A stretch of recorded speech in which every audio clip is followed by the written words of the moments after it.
Good day, good day, good day, everyone. It's Peter Dunn, Pete the Planner, host of the Pete the Planner Show. If this is the show you were like, I'm trying to find the Pete the Planner Show, you found it. Whether it's on our Facebook live stream or YouTube live stream, or you're being forced to listen to all of this rigmarole on the podcast. Damian Dunn joins me as always. Hello, Dame. Hello, Pete. Today on the show, are your mic levels low? No, they weren't. I put them right back to where they were. I don't know. I'm just all charged up. Dame, on the show, I got a bunch of email questions, so we're just going to get after it. One is about something, and then the other one is something else. different. Yeah. Where was the first one that we were going to do? What was that one? I sent it to you this morning. Well, you told me what it was. It was going to be... why company stocks prices matter. Okay, yeah, that's what we'll do. Stock market's been going crazy. It's earnings season, so people are talking about the stock market a lot. Hello, Heather. Good to see with you. Good to be with you. Hello, George. Good to be with you, sir. Dame, you know, when we tried this new format a few months ago, when we were like, okay, the show is now, the podcast specifically, the podcast is now the recording of the show and everything that goes with it. It's like a show within a show. Indeed. And at first, what people are like, well, I don't like it, because people don't like change, right? Mm-hmm. And they also didn't like the fact that our technology never worked, which is something we've also tried to figure out. At this point, based on the cadence we've gotten into, I'm at a point I simply don't care, because it's just so much easier to do it this way. Is that fair? It is fair. I mean, we'll just not read reviews on iTunes or whatever the place is that you read reviews, and who cares? Well, we're doing it for us and for those loyal followers. Hello to Danza, Jameson, and Casey. Good day to you all. All right, Dame, let's start the show. I have a couple calls after the program today, and then I'm not going to work. Good for you. So I want to get done. You know what I'm saying? Yeah, totally. Okay, now what I'm going to do is get the clock ready so I can time our segment, which is an unfortunate byproduct of what we do here. That's right. Because then I have to edit it. Okay, you ready? Yes. In 3, 2, wait, I'm not ready. No. Sorry. Did you already start your clock? Yeah, no, I had to reset. I didn't even say 1. Why would you? 3, 2, 1. This week on the Pete the Planner Show, we answer your money questions. Here's how the show works. You email us, askpete@petetheplanner.com. That's askpete@petetheplanner.com, and we'll do our darndest, or half our darndest, our half darndest, to help you with your financial queries. We, meaning Damian Dunn and I, no relation. Hello, Dame. Hello, Pete. It's weird. My name's Peter Dunn. Your name's Damian Dunn. We are not related. Definitely not. Have we gone far back enough in our lineage to confirm that we have literally no relation to each other? Not officially. I mean, we've kicked around doing the 23andMe, and by I kicked around, I mean I suggested it, and you started throwing out conspiracy theories on why you don't want to do that. Yeah, I really don't. Dame, this week on the show, it's earnings season, so people are talking about the stock market a lot. Stock prices are going up, they're going down. They always do that, but wildly right now. So we're going to talk about, why does a company actually care about its stock price? People don't understand this. And so we're going to talk about why that is. Also, we've got a pretty great email about retirement and moving in retirement. And this person is pretty sure they're going to run out of money in their mid-90s, but they don't seem to care because they're like, we'll be dead. But to help us make decisions around that. So that's in segment probably 2 and 3. And if we have time, we have a life insurance question. That's my IBJ column this week anyway. So Dame, let's get to it. Here's the basis of the why does a stock price matter? You know, let's say Amazon stock went up a lot this week, because it turns out it did. Amazon isn't necessarily excited because it got more money because its stock price went up. And I think that's the fundamental misunderstanding that a lot of people have, is that when a stock price goes up, the company doesn't directly benefit from that price movement. Yeah, unless they're going to release new shares into the wild for people to snap up. Stock price going up and down has no immediate financial impact to the company itself. It could certainly indicate some things that would cause some consternation going forward, but it's not like they're getting a deposit from some brokerage all over the country saying, oh, stock price went up today. Congratulations, you made $2 billion more.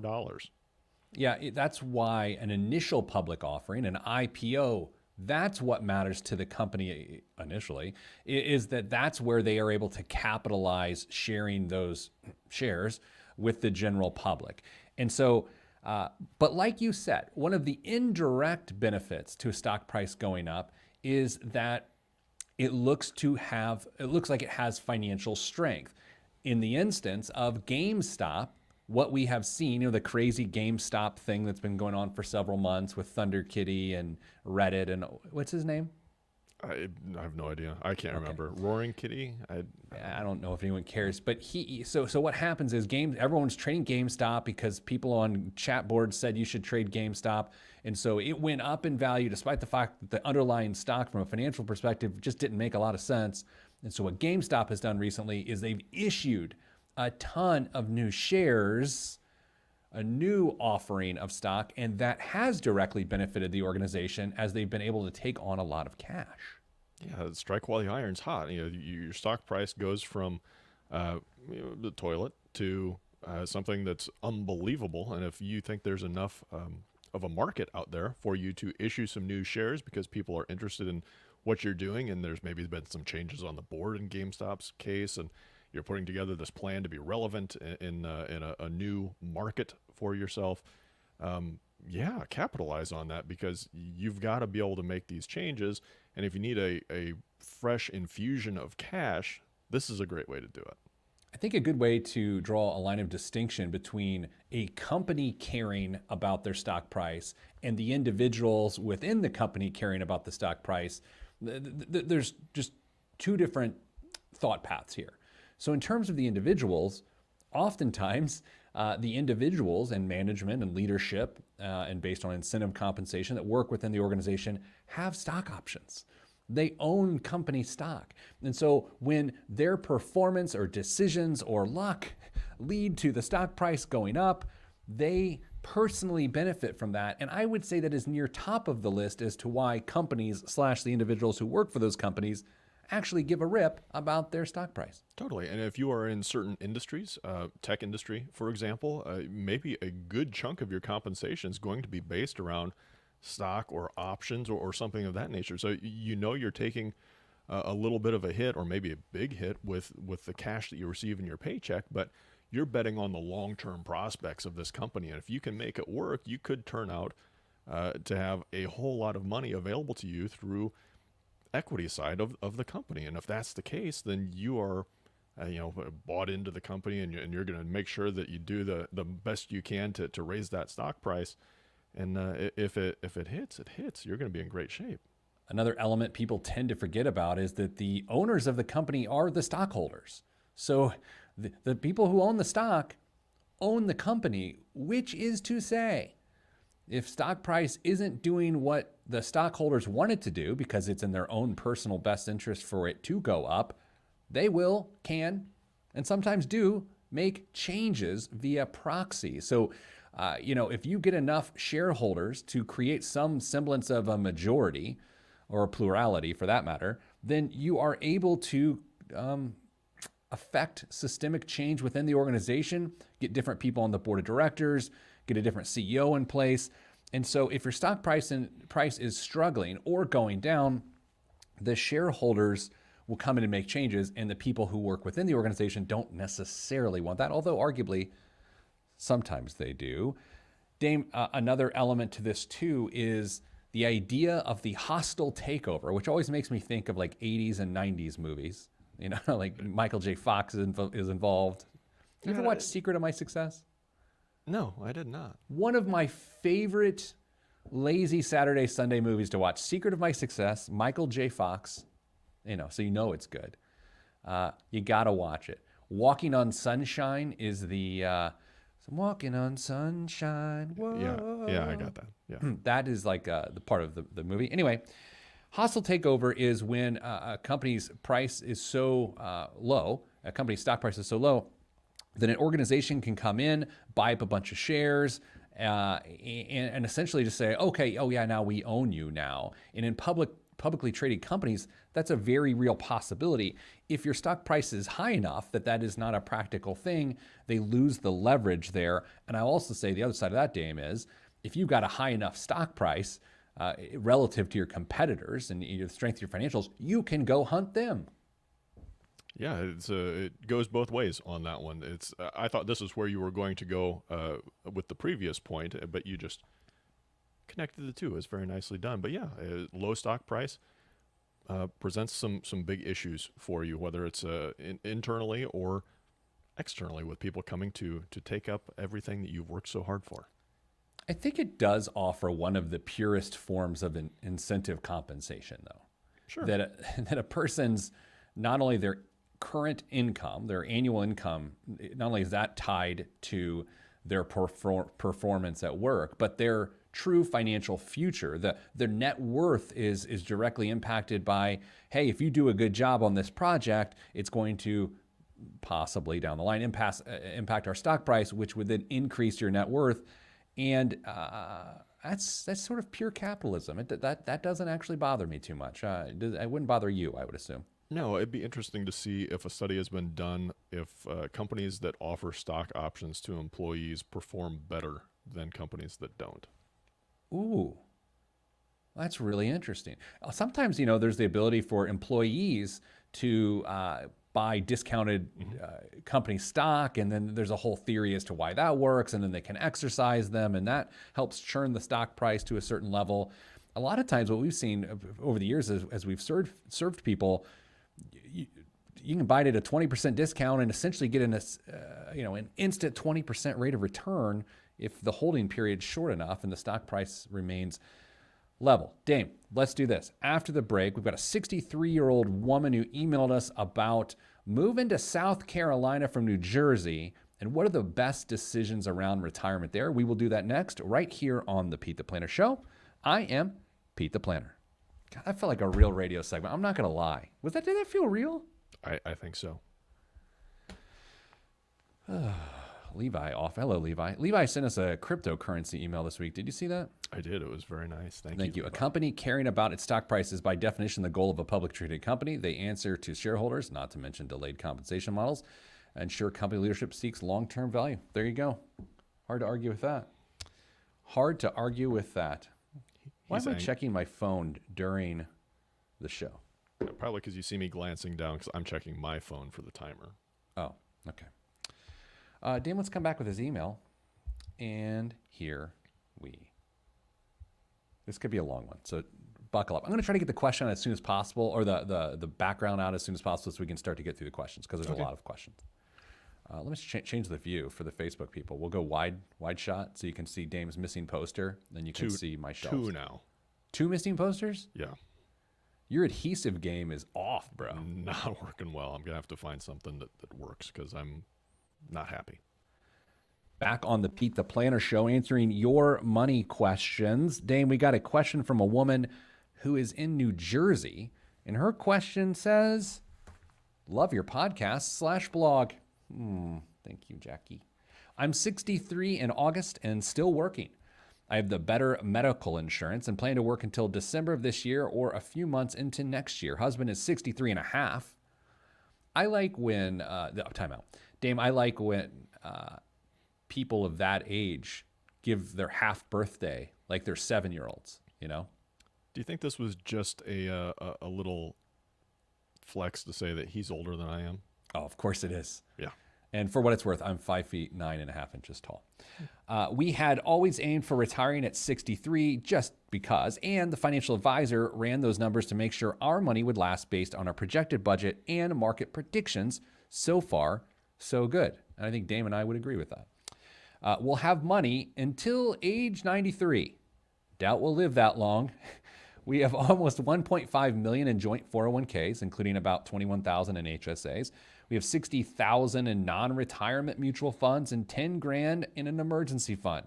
We're trying to knock off debt, and we'll probably get it all down to maybe owing $40,000 by the time I retire. Includes a college loan for the portion that we wanted to help with. Husband owns his car. I'm leasing. We'll probably lease again. We'll both get Social Security and annuity payments. We sold our home in New Jersey, and I'm renting until we can move to South Carolina. but we'll need a mortgage. We have about $85,000 from the sale of the home in New Jersey, and we'll likely use that for a down payment. We bought at the height of the market in 2005 and never really recouped that investment. So, Dame, so far, so good. I'm about to get into their questions. I just have to say, they've done a good job. It seems as though they've done a fantastic job. The annuity and Social Security plus a very healthy 401k account. Things are looking rosy. They've done a lot of things right. They have a financial advisor involved who's running projections for them.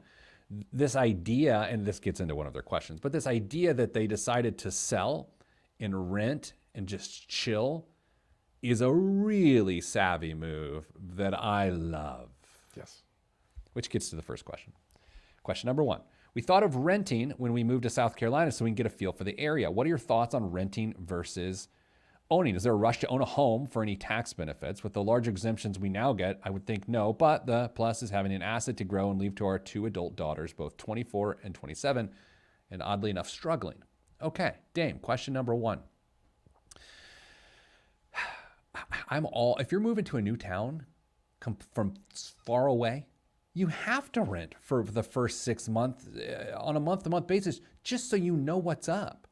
Yeah, I would be in no rush to buy right now, especially with housing market being what it is. Let's say you live somewhere for 6 months and you're just okay with it. Maybe try another town for another 6 months, or some neighboring city, maybe even a different state. Maybe there's a specific reason you're in South Carolina. Maybe one of those or 2 of those daughters live there, and that's why you chose it. Maybe you chose South Carolina because it's beautiful. But don't rush into this. There's no reason to put a big chunk of money down and tie yourself into a home that you may have trouble getting yourself out of. So yeah, rent for a while. I think that's a smart thing to do. You ever get a restaurant recommendation from someone you otherwise really like and respect, and then when you go to that restaurant, you realize that you have completely different tastes in food? Can you imagine that these people get a recommendation on where to live with someone with a completely different standard of and expectation of what retirement living should be like? I remember we used to go to Cincinnati a lot for various things. And so there was this area of Cincinnati that I was like, I like this place. And I told a friend who lived in Cincinnati at a different occasion, I was like, hey, I like this part of Cincinnati. He's like, really? Why? Like, but if you think about that, I only liked it based on my limited exposure to it. And this is a person who I really respect. And so that's the flip side of it. You got to live at a place to really understand the dynamics of each and every community. That's like people view vacations totally differently. Some people want to go on vacation, and some people just want to go sit on a beach. If somebody tells you that they enjoyed this one location and they vacation completely different than you do, you might be scratching your head at the end of that and think you wasted some cash, but I get it. What do you think? The tax ramifications of all this and that. I mean, they have plenty of time in terms of, what was it, the 1030 exchange of their real estate proceeds? No, 2 years or something like that? No, well, so that's going to do primarily with commercial real estate. Oh. The personal residence, there's a homeowner or an exclusion for gains on personal residences where you do have to live at least 2 of 5 years to be able to claim that, and that's up to $500,000 of gain for a married couple. So they're well within that. They can do whatever the heck they want with that money now at this point. They don't have a time limit, or there's no clock ticking on that. So if they rent for 3 years, it doesn't matter. The other thing about this is, it just occurred to me, and maybe this is the whole third segment, I should say. How much do their struggling 24 and 27-year-old daughters come into play here? Do you have? I mean, that's a long discussion, but I'll just put it to you briefly. Are you thinking about that yet, or do you need more information? I did, and when you read that off, I thought, well, okay, struggling daughters, they want to try and help them as best they could. How does buying a home play into this equation? How does the home, the asset that they would leave them, benefit the daughters once they move on to post-retirement? And I'm trying to come up with really good reasons that's going to be something more than a potential fight over that. Yeah, I think here it's funny you bring that up. I thought of it the same way, but here's the little additional angle I had to it. I have no problem if people rent in retirement. I don't care, right? Because that's especially true if you are going to have a mortgage, because at that point in time, it's just some monthly expense, whether you're renting or have a mortgage. And so what they're saying is by having a mortgage, they'll build an asset that then can be argued about with the struggling daughter. So we're saying the same thing. Question number 2. Let's see if we can get this one in before the break. Crazy thought. Should we slow down the debt payoff and put more money into the house savings account to get a bigger down payment? My gut says no, because mortgage rates are so low anyway. I believe her gut to be right. I think they, of course, need to aggressively try to pay down that debt. But in terms of the dollars and cents of how much they'd actually lower a monthly mortgage payment based on paying down another $5,000 to $10,000 of debt, and of course the alternative being saving another $5,000 to $10,000, I think it would be negligible at best. Yeah, the math isn't going to work out in their favor on this. I appreciate the question and the approach. We're trying to make sure that they're saving as much as they can, but in this case, it's going to benefit them better to pay off the ancillary debt and just keep what they've got for the house down payment. Yeah, so what's interesting about time frames and debt in retirement, sometimes if let's say you're 4 or 5 years out from retirement and there's not necessarily a housing decision at hand, you can say, all right, we've got $40,000 or $80,000 in debt. Let's try to get that down by the time we retire. So then our cash flow is easier to deal with when it changes at retirement. That's a good thing. In this scenario, we're using time a little bit differently to try to figure out the area in which they live in. Of course, she may ask this question here in a second, but then we're getting into still wildly swinging real estate prices, the possibility of mortgage rates rising. It's a rather complex situation. Let's hit one more question before the break from her, and then we'll come back and hit the rest. Does it make any sense to get small life insurance policies so that the house can get paid off if one or both of us dies? Our current policies are expiring at age 64. Our health is average diabetes, but controlled with oral meds.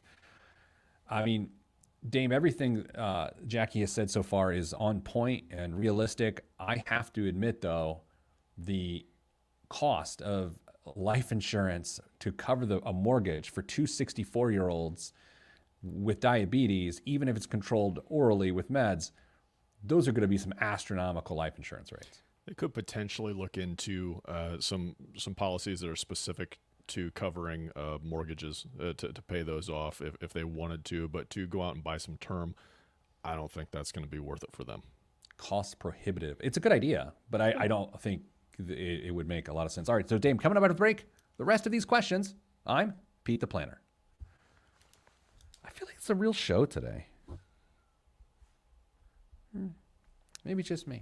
No, it's flowing well. I don't want to say anything to disrupt it.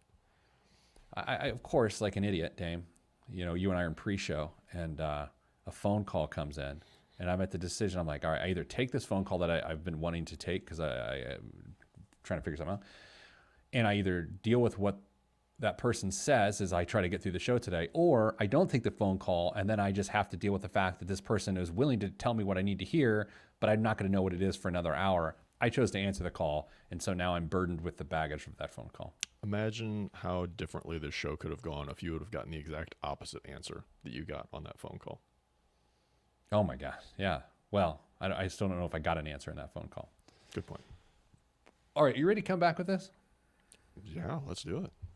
All right. All right, 3, 2, 1. Back on the Pete the Planner show. Dane, before the break, we were talking about an email from Jackie. Her and her husband sold their home in New Jersey, want to live down in South Carolina. They're renting in New Jersey now until they move down to South Carolina. Then they are likely going to rent for a little bit down there until they get a feel for the area. And she's just cleaning up with some other questions. The good news about Jackie is that she's working with a financial advisor who's running projections for her. Something we didn't talk about here, Dame, that it's worth bringing up. How is a person supposed to get their head around this idea of, hey, you're going to have money until you're 93? Like, how is a person supposed to sort of deal with that?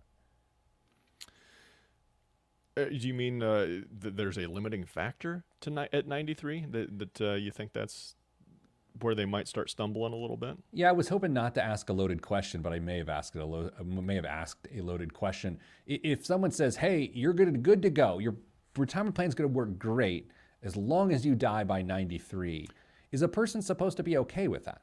Well, yes and no. In this specific case that we're looking at right here, that's not the whole story. They're going to have Social Security and they've got annuity payments coming in as well. So I think maybe what they're alluding to is that their desired lifestyle is funded until they're 93.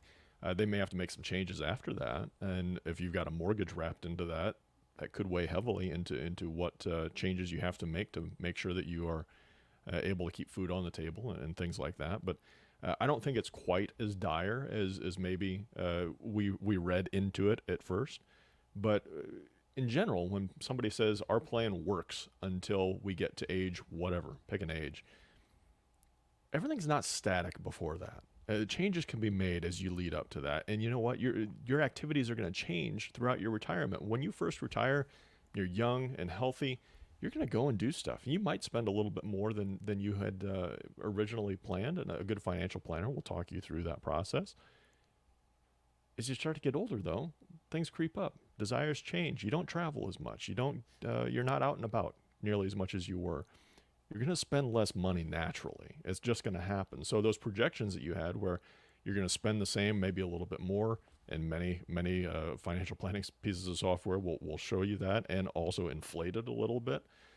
That doesn't always come to fruition. So even though your plan may say that you're in great shape till age whatever, man, things change. Financial planning is just as much art as it is science, and you've got to be able to be flexible to make sure these things work. Which sort of blends into the next question they were asking here is, does it make sense to co-own a condo with each daughter, one each, as an investment where they would pay the rent, which would cover the mortgage, and we would help with down payment? This is just a random thought that recently popped up, but want to put it to rest one way or the other with your advice. All right, Dame. I've got to put on my tough guy situation here. I used to be I say bad at this. I was so... I used to make really polarizing comments around this particular topic. Mm-hmm. And I'm trying not to be as hardcore. I just think that's a really bad idea. Like I think co-owning real estate and struggling is such a subjective term anyway. I don't know what it means in relation to what is actually going on. I think that could end up compromising everyone involved. And so that worries me. I agree. I think I think the heart's in the right place. I believe they want to do what they perceive as best for their kids, for their daughters. I think it does have a chance to sink the whole ship, and everybody goes down with it. So I don't know if putting yourself on the hook for 2 additional mortgages outside of the one that you're going to have for yourself, for your primary residence, makes the most sense. There would have to be probably an unreasonable amount of assurance that your money is not going to come into play outside of the down payment for this to work. Or here's something even more uncomfortable. You're going to have to be comfortable evicting your own kids to sell that place if they can't afford it. And that goes against everything that you're trying to do right here. This is, okay, so we've talked about this on the show recently where I've been giving advice publicly for 15 years. Well, since then, my life's changed too. I've had kids. I have a 12-year-old and I have a 9-year-old. And so I get the different stages of their life, of areas in which I've given advice prior to even being in the situation. And now I look at the advice I've given and I'm like, that wasn't that practical or that wasn't that realistic. And so this is where I sort of tread lightly here. And so when I say the next phrase, I say it with respect. They'll figure it out. Like, I mean, they'll figure it out. And I think, I don't know. If I have kids in their mid-20s and I describe them as struggling, and whatever that means, I of course want to help. But often what I've learned third hand by observing these situations is money isn't necessarily the problem. So therefore, making a financial solution, such a permanent decision, isn't going to solve the issue. Yeah, I would agree with that. There are a few ways that you could potentially help a child who is struggling. Settling yourself up to debt for a period of 30 years or the rest of your life, potentially. I don't know if that makes sense. I mean, there's got to be other meaningful ways that you could maybe relieve some of the burden, if it is in fact monetary, to make sure that they're being able to do as well as they can. But I don't know. It seems almost silly for us to speculate when we have zero details outside of struggling. And what we have to be comfortable saying is, more often than not, this is not a great idea for the person who wants to do it. There are a number of pitfalls that can come about. There are a number of heartaches that can be created through this process, and it doesn't work out very well very often. You start getting down this thought path of, I would do anything to help these people. I'd martyr myself financially to help this person, and that's unbelievable. I mean, it's lovely. It's selfless. It also makes very little sense, which is the harsh reality of resources, right? I mean, sometimes we get so caught up in the money is this dynamic. Money is a resource. Time is a resource. They are finite. And so that's so cold. That's so cold-hearted. But the reality is, I don't think they serve themselves well by making that decision. Final question from them. This one's a crazy one. She says, my monthly budget includes putting aside a little travel money. Should we take that each month from our 401k and put it aside, or wait until we are ready to travel and take it out of the 401k then? All right, so Dame, within their budget, they said they have travel money. However, here's what I'm struggling to understand. If it's in their cash flow within their budget, it should be handled by their current income, not necessarily an asset to spend down the asset. So while it's in the budget, it's not actually funded. It's a deficit situation, right? That's how I read it, because I was scratching my head trying to figure out how those things can be going on at the same time. If it's in the budget, that means money's already going for that. Now, if you're trying to figure out how to best fund it once everybody's retired, whether that money comes from the 401k or the annuity or a Social Security payment, at that point, money in your account is money in your account, and how you're going to divvy it up, that's up to you. But I do like the fact that you've got a budget and you're going to work it through retirement. So as long as your income needs can satisfy the whole of what you've got set out for your monthly budget, go for it. You know what I love about this situation is it's just a really great situation. And what this email is her trying to poke holes in her own thinking. Yeah. It's just really well thought out. Sometimes we don't go far enough in congratulating people in a career and sort of their life's work and what they've been able to create and the flexibility and opportunity that they create for themselves in retirement. So Jackie, from both of us, fantastic job. You guys clearly sacrificed a lot, made a lot of great decisions. Don't go overboard with martyring your own situation, because there's no guarantee it would necessarily help your daughters, and there's probably another solution that doesn't involve money. Dame, coming up after the break, the biggest waste of money of the week and current events. I'm Pete the Planner. This is the show. All right. I don't want to alarm you, but this is a really good show today. Our affiliates that we have not mentioned are going to be thrilled. Oh, yeah. I got to do that more. I don't want to do it. All right. No one look. I have to pull up the biggest waste of money of the week in a screen share. So everyone close your eyes, because I don't want you to see what I'm about to do. Don't look, everybody. Okay, don't look. Okay, perfect. I feel like Danza was looking. Probably. Yeah. Lots of good comments, by the way, in Facebook chat and about struggling and all that. And good job. Good job, everybody. Dame, are you ready for current events and whatnot? Are we still doing that it'll happen, it won't happen bit thing we talked about yesterday? You know what? I did not set up my notes to not do it. Be very good for that, but we should have done it. Yeah, it's all right. We got to do it next week. Okay, I'm ready to go. Let me pull up this biggest waste of money of the week in 3. Oh, hold on, I'm going to do this.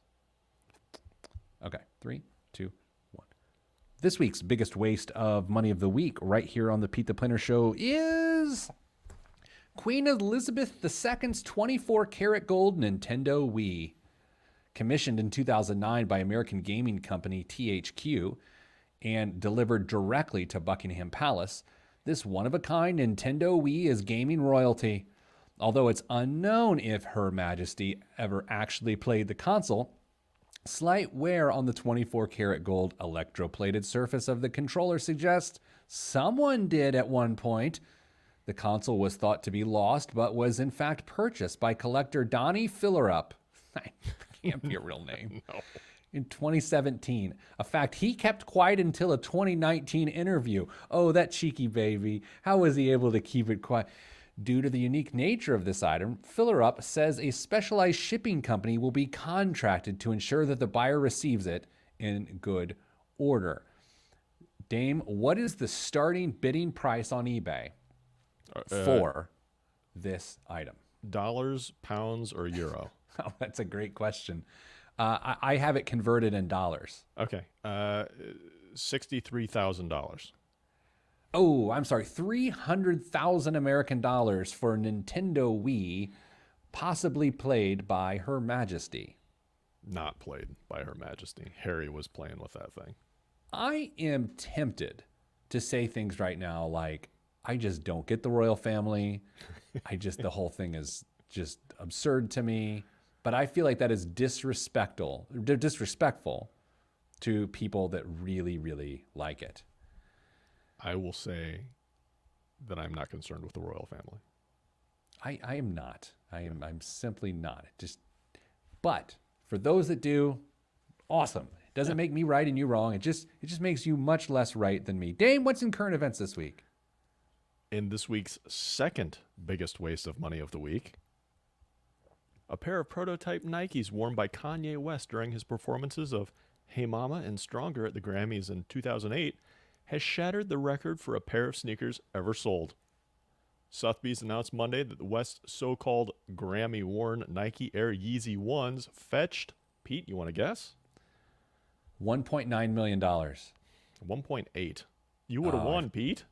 Well, I saw the story earlier this week. Oh, yeah, 1.8 million in a private sale. It was acquired by Rares, which is a sneaker investment marketplace, which is a whole other crazy concept that I don't know if we want to get into. Are you a sneakerhead?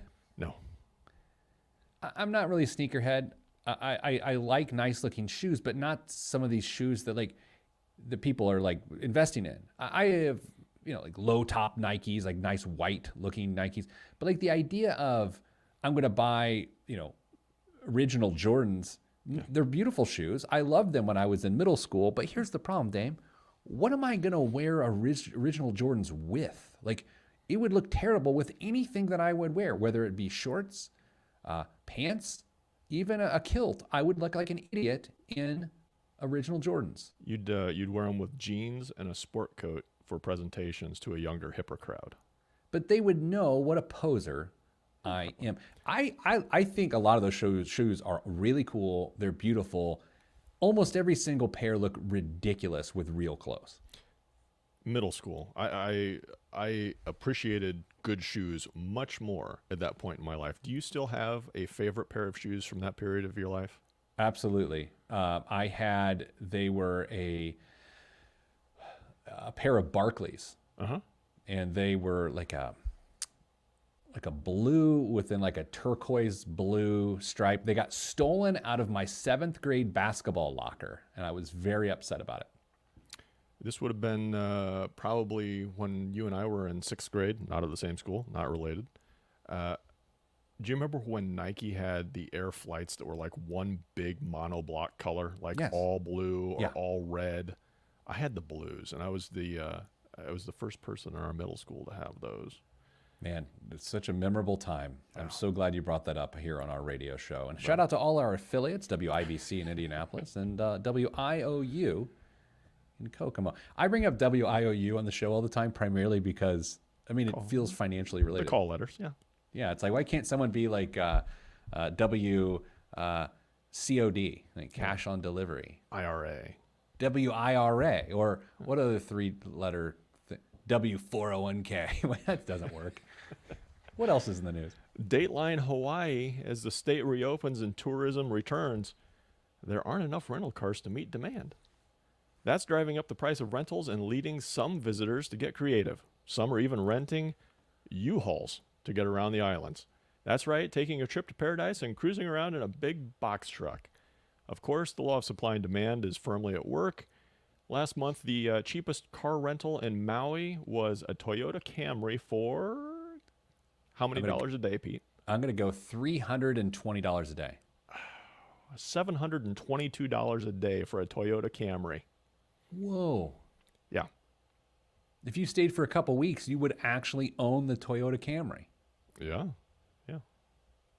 That's pretty wild. I thought about going back to Hawaii once things get calmed down, and maybe for an anniversary trip that might be coming up. Not if I'm going to have to pay $700 a day for a Camry. I'm just going to take a skateboard, like a long board, and just sort of cruise on by, gleam in the cube. Can we get a video of you on a longboard just flowing through the parking lot sometime? So, Dame, I'm a rather athletic person. Yeah. I played college sports. I'm in pretty good shape these days. I am not one that can really work a skateboard. Really? It's my parents bought me, man, this is probably third grade, the little yellow banana one that was plastic that actually wasn't like a cool deck. It was just like this nerdy skateboard. And I couldn't do much on that. Then I had some friends trying to do like ollies and kick flips on their actual skateboards, and I'd try, and I'd always fall on my head. Just not my skill set. I can't be good at everything, I guess. Well, there's a long list. What else is in the news?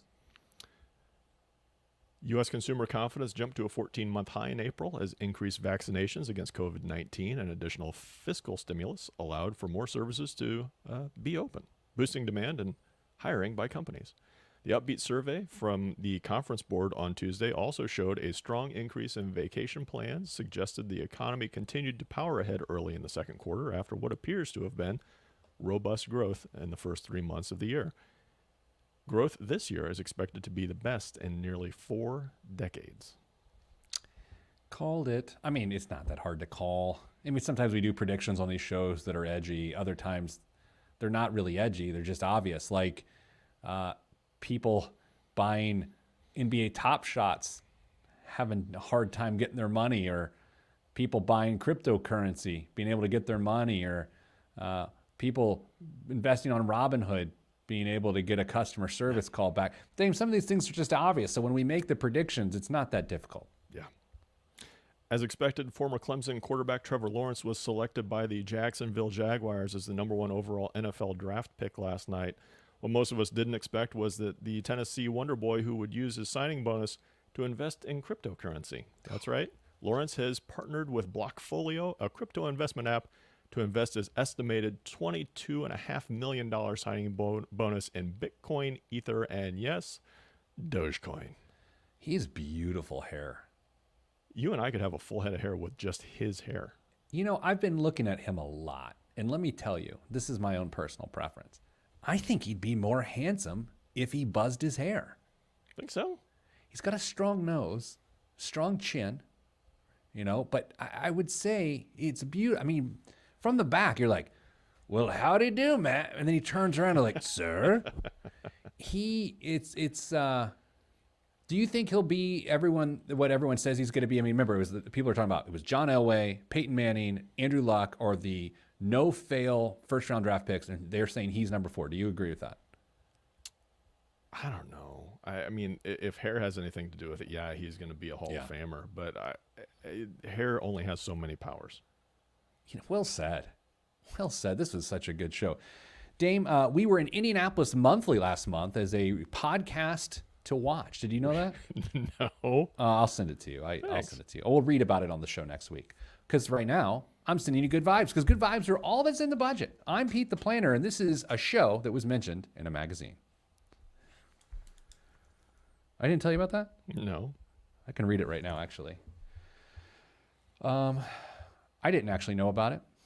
I was wondering how much we paid to be featured. We didn't. Our coworker Brent sent it to me. Hello, Brent, because I know you're listening right now. Oh, boy. Awkward. I didn't see this yesterday. Did you say Pete and his co-host? No, Pete Dunn, known professionally, colloquially, I can't say the word, as Pete the Planner.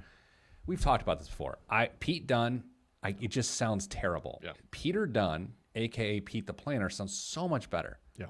Call me Peter, call me Pete, but Pete Dunn drives me bonkers. I don't know. Anyway. I agree. Enjoys talking about an oft-avoided subject, money. Each week, the financial expert and former comedian helps people with the tumultuous math of personal finance. He and his co-host Damien, no relation to Pete Dunn, answer listener conundrums from a point of empathy. They don't shame listeners into making changes like a low-rent Dr. Phil. Instead, they use phrases like fiscal warts to break down complexities like Robinhood, a financial services company that offers commission-free trades. Each episode records live on Facebook and YouTube on Fridays at noon and usually has a big topic, minimum wage or student loan forgiveness, for example. There's wit in every 45-minute episode, though some topics may feel political. Hang in there, though. The biggest waste of money for the week feature comes at the end of each episode and never fails to amuse. Do you feel like that is a accurate portrayal of our show? Have we ever used the term financial warts? I don't know.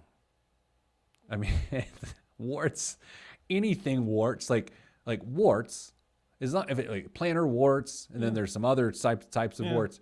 Fiscal warts is pretty rough. Yeah, I can't imagine I said that. I'm gonna blame that one on you. Oh, it's something I would have said if anyone was going to say it. You know, I thought the comment on this that said sometimes the topics may feel political. Yeah. Really? We've been accused of that once or twice. I tend to think if we're talking about economics and money that, I don't know. I mean, I know we hit into political areas from time to time, but we're hitting the fiscal approach to it. It's not like we're giving hot takes on things that aren't in our wheelhouse. No, we're not trying to espouse any one particular platform or another. We're just hopefully trying to communicate what may or may not happen based on history and where we think things are going. Well, coming from the horse's mouth, Pete Dunn says, "Thank you, Indianapolis Monthly. We appreciate you listening." Did they spell my name right? Yes. That would have been amazing. It would have been. There's nothing worse than having your name spelled wrong or mispronounced at a big event, you know? Yeah. Well, it happens. All right, Dame, I'm done. I'm done. I got a bunch of stuff I got to do. Thank you, everyone, for listening. Dame, thanks for being you. Are you taking the rest of the day off? What are you doing? Of course I am. Of course you are. All right, everybody. Be good to your family and be better to your neighbor. Oh, wait. No, I'm trying out new catchphrases. Oh. There's one from E40 because I like the hip hop. He said something the other day in the song Choice. Don't listen to that song. It's very vulgar. He says, what is it? Hold on. I got to look up the lyrics because this is going to be worth it, everybody. This is going to be worth it. I also think we need to create our own crypto so we can call it Good Vibes, so you can actually send good vibes to people. Oh, it seems like a lot of work. Everyone, hang on. I mean, this is going to be totally worth it. I got to look up I'm a stay getting money. What do you think about that as our new I'm a stay getting money? Sending you, no, it's not sending you good vibes. It's, or just say stay getting money. Stay getting money. How great is that? Daniel says we should go with, all right, everyone, I'm done here. Have a nice weekend. That's a dad joke right there. All right, everyone. I'm in the show, and we're gonna go with stay getting money. Okay, so here we go. So, Dame, do you want to say anything else before I sign us out here? No, I don't want anything to do with this. All right, you guys have a good weekend, and remember, stay getting money.